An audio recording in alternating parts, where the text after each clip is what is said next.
অন্যায়ভাবে চট্টগ্রাম বলে যে অঞ্চলটি, সেই চট্টগ্রাম অঞ্চলটি পাকিস্তানকে হাতে করে দিয়ে দেওয়া হয়েছিল।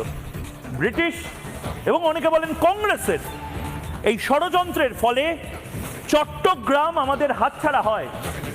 দেশ দুটো ভাগ হয় ধর্মের ভিত্তিতে, কিন্তু বিজাতি তত্ত্বের ভিত্তিতে দুটো দেশ ভাগ হলেও চট্টগ্রাম, যে চট্টগ্রামের 99% হিন্দু এবং বৌদ্ধ জনসংখ্যা ছিল, সেটা তুলে দেওয়া হলো পাকিস্তানকে। এবং তারপর পূর্ব পাকিস্তান তারা বুঝতে পারে, বাংলাদেশ তারা বুঝতে পারে যে চট্টগ্রাম স্বাধীন হয়ে যেতে পারে বা ভারতের কাছে ফিরে যেতে পারে বা ভারত নিয়ে নিতে পারে।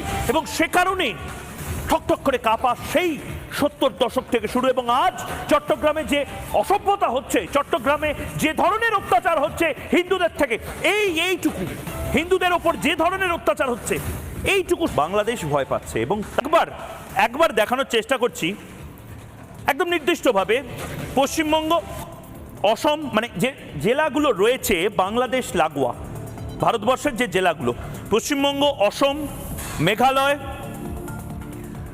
নর্থ ইস্ট মূলত যেটাকে বলা হয়, এবং নির্দিষ্টভাবে ত্রিপুরা, মিজোরাম, অসম, মেঘালয়, পশ্চিমবঙ্গ, এই সমস্ত লাগোয়া একটি জায়গা বা জেলা রয়েছে, একটি অঞ্চল, তা হলো চট্টগ্রাম। এই চট্টগ্রামটা সমস্ত দিক থেকে খুব ইম্পর্টেন্ট। চট্টগ্রাম যদি ভারতে চলে আসে তাহলে ল্যান্ড লক বলে একটা শব্দ আছে, অর্থাৎ নর্থ ইস্টের এই মুহূর্তে, উত্তর পূর্ব ভারতের এই মুহূর্তে কোনো সমুদ্র পথ নেই। অসম বা ত্রিপুরায় কোনো জিনিস ভারতের এক প্রান্ত থেকে আরেক প্রান্তে কোনো জিনিস জাহাজ করে আনতে গেলে অনেক টাকা দিতে হয়, এবং অনেক টাকা দিতে হয় তার একটাই কারণ, অনেকটা ঘুরে আসতে হয়। চট্টগ্রাম যদি ভারতের অংশ হয়ে যায় তাহলে এই যে ডিস্টেন্স, সেই ডিস্টেন্সটা একদম মিটে যাবে।